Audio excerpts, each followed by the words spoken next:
Dragon ફ્રૂટનો ice cream બનાવવા માટે 800 ગ્રામ dragon fruit, condense milk અને મિલ્ક ક્રીમ લેવાની છે.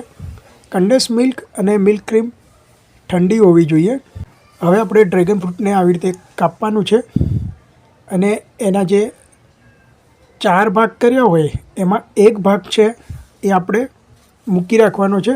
બાકીના 3 ભાગ છે એને આપણે મિક્સરમાં આ રીતે કાપી નીકાળી અને ગ્રાઇન્ડ કરવાનું છે. બાકી જે વધેલો ભાગ છે તેના ટુકડા આપણે આઈસ્ક્રીમમાં એડ કરવાના છે. તો જો આમાં હવે કન્ડેન્સ મિલ્ક ઉમેરવાનું છે અને મિક્સર ગ્રાઇન્ડરથી બરાબરનું ગ્રાઇન્ડ કરી આ રીતે મિશ્રણ તૈયાર કરવાનું છે.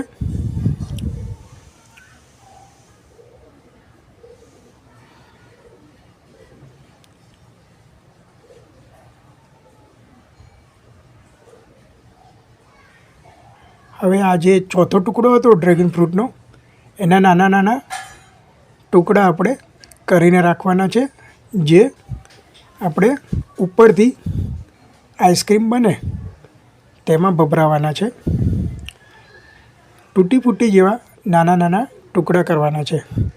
આપણે આ જે ડ્રેગન ફ્રૂટનો આઈસ્ક્રીમ બની છે તે માત્ર 3 વસ્તુથી જ બની જાય તેવો છે. જો આવા નાના નાના ચોરસ ટુકડા કરી દેવાના તૂટી ફૂટી જેવા. હવે આપણે જે ક્રીમ છે તેને બરાબર મિક્સ કરવાની છે. ફીણ વળી જાય ત્યાં સુધી આપણે મિક્સ કરીશું. આવી રીતે ફીણ થવી જોઈએ બરાબરની. હવે જે મિક્સચર હતું આપણું ડ્રેગન ફ્રૂટવાળું એ આ ક્રીમ સાથે મિક્સ કરવાનું છે અને ગ્રાઇન્ડરથી આ તમામ 3 વસ્તુનું મિક્સચર છે તેને બરાબર મિક્સ કરી દેવાનું છે.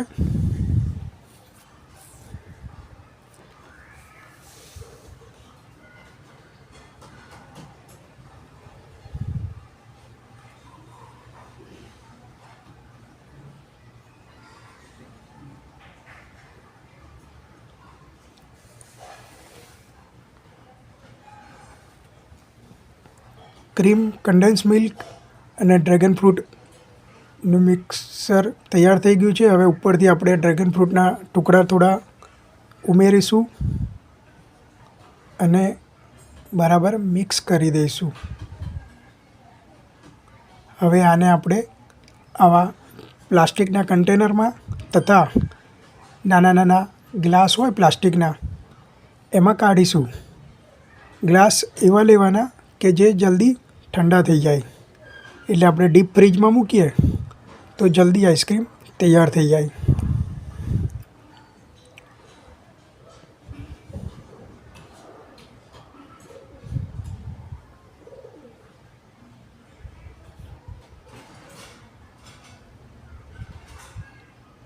હવે આને આપણે ડીપ ફ્રીજમાં મૂકીશું. ઉપર થોડા થોડા પીસ છે ડ્રેગન ફ્રૂટના એ ભભરાવી દઈશું અને ડીપ ફ્રીઝ કરીશું.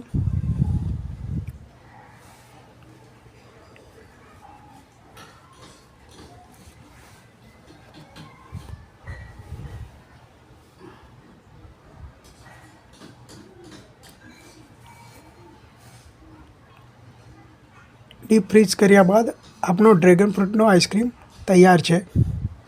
જો કેટલો સરસ આઈસ્ક્રીમ બની ગયો છે, આપ જોઈ શકો છો.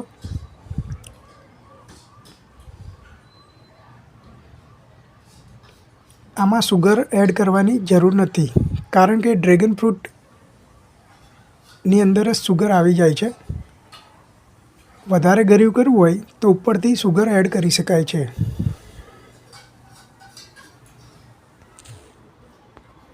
હવે આપણે ડ્રેગન ફ્રૂટના ફાયદા શું છે, આયુર્વેદિક દૃષ્ટિએ ડ્રેગન ફ્રૂટ છે તે કઈ રીતે ફાયદાકારક છે તેના ગુણધર્મ જોઈશું. તો ડ્રેગન ફ્રૂટને પિતાયા અથવા કમલમ તરીકે ઓળખવામાં આવે છે. તે કેક્ટસ કુળમાં આવતું ફળ છે અને ગરમ પ્રદેશોમાં ઉગે છે. સ્વાદમાં મધુર છે. ગુણ તેનો લઘુ શીતળ રસસાર છે અને તેના મુખ્ય ગુણધર્મો જોઈએ તો પિત્તશામક છે, રક્ત શુદ્ધિકારક છે, પાચન તંત્ર માટે લાભકારી છે, હૃદય માટે હિતકારી છે, પ્રતિકાર શક્તિ વધારે છે એટલે આપણી રોગ પ્રતિકારક શક્તિ વધે છે, ચામડી માટે લાભદાયક છે, શીતલ અને હાઇડ્રેટિંગ ફળ છે, વજન ઘટાડવામાં પણ સહાયક છે, ડાયાબિટીસ માટે ઉપકારક છે, વૃદ્ધાવસ્થા એને વિલંબિત કરે છે એટલે કે એન્ટી એજિંગના એમાં ગુણો છે જે ત્વચા અને કોષોનું રક્ષણ કરે છે. એમાં પોષક તત્વોની વાત કરીએ તો vitamin C, B1, B2, B3 આ ઉપરાંત કેલ્શિયમ, ફોસ્ફરસ, લો ફાઇબર અને પ્રોટીન હોય છે.